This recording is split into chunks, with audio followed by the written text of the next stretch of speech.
Hi, Bruno Jr. here. Our podcast, Busting Addiction and Smiths, is sponsored by SafeHouseRehab.com. SafeHouse believes that traditional treatments fall short of the needs of clients who face the modern problems of addiction. Modern problems need modern solutions. Multiple addictions, multiple relapses, multiple triggers, and cheaper and more powerful street drugs set up unprecedented challenges facing treatment centers. What is needed is a more sophisticated approach, a better way forward. There are 3 reasons to choose our progressive modern treatment program. 1, a more sophisticated intake process. 2, technology proven to enhance recovery. And 3, the most robust aftercare program in our sector. To learn more, visit us at SafeHouseRehab.com.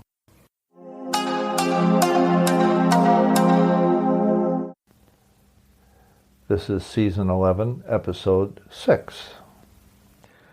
You cannot outsmart this thing.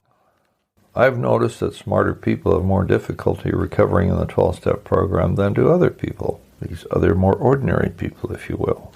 By smarter people, I mean those who typically have an advanced degree and are academically and or scientifically inclined. They're cerebral by nature and do not hold spiritual or religious beliefs. They are more likely than not to be atheists or agnostics, despite the fact that they were typically raised in middle-class, faith-based families. They were not subject to abuse as children. Often they report perfectly loving and supportive families, some of whom could afford the very best in educational opportunities for their children. I have met and interviewed graduates of Harvard, MIT, Stanford, and Boston University, among others, and have known more than one MD who struggled just to stop drinking or snorting cocaine. What they seemed to have in common, whether they were successful in recovering or not, was a sense of exceptionalism in that they believed they were uniquely immune to the disease. I observed that even those who started to come to AA meetings were inclined to, quote, figure this thing out, and then they thought they could go it alone. The other characteristics they had in common that they were all well paid up to the point of needing inpatient treatment. Yeah, well paid until they got fired like I did. Even then, they were often coddled. Insurance picked up 28 days of inpatient treatment and paid for unlimited outpatient treatment. Their companies usually gave them a month's leave and so on, unless they fired. Their failures in finding success and recovering from their addictions can be attributed to these factors. 1, they didn't take their condition seriously enough. My counselor explained to me that addicts like me, educated, smart, etc., have very sophisticated defense systems that serve to create an almost impenetrable wall of denial. 2, so long as they're tethered to their careers, their titles, jobs, with some power and status associated with those positions, they feel they have some power over the trajectory of their disease. Some even had the audacity to tell the treatment team how they should proceed to treat him, since he was a psychiatrist himself. 3, the greatest obstacle was the refusal to cross the bridge to believing in a power greater than themselves in order to make a serious start at recovery.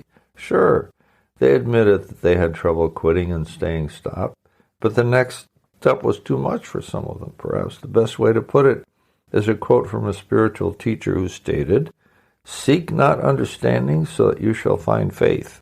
Seek faith so that you shall gain understanding."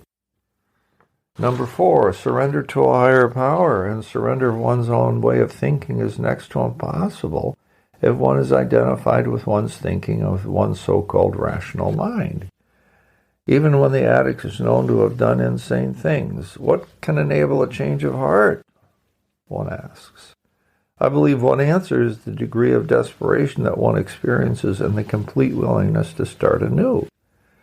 I was one of those described in our recovery literature as a person who could, quote, float above the rest of you on brain power alone.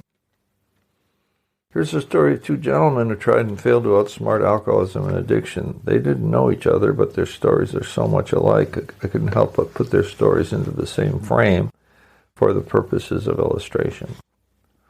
The first of my smart gentlemen was an insanely talented ad copywriter who was paid obscene amounts of money.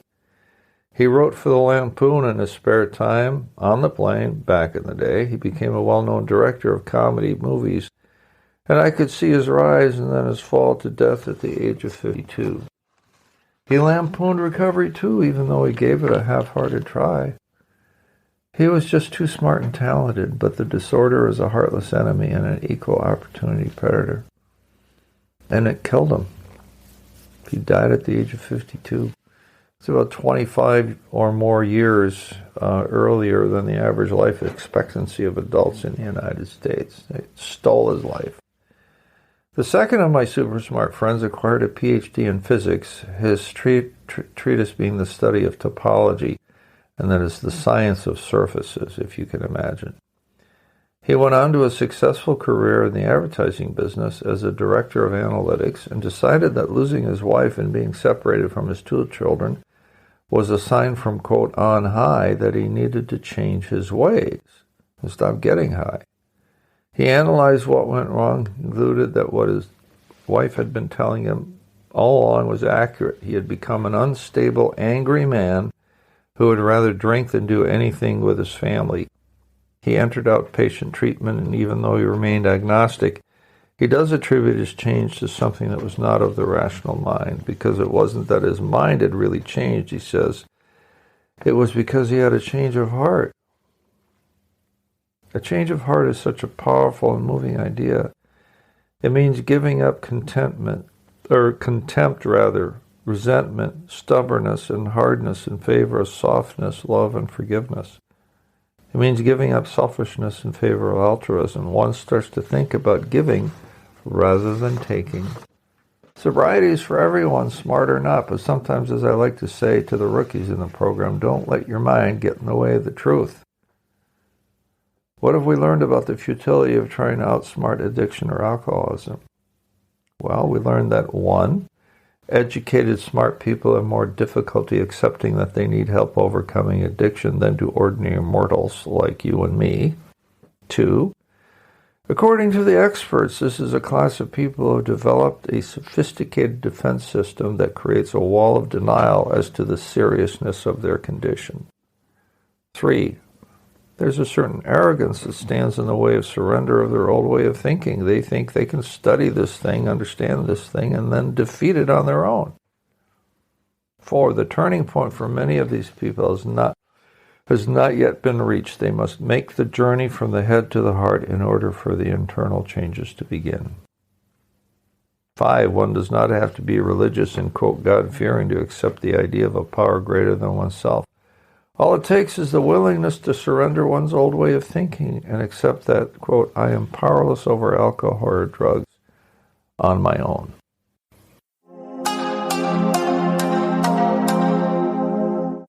Our podcast is sponsored by SafeHouseRehab.com, a modern approach to recovery. To learn more, visit us at SafeHouseRehab.com.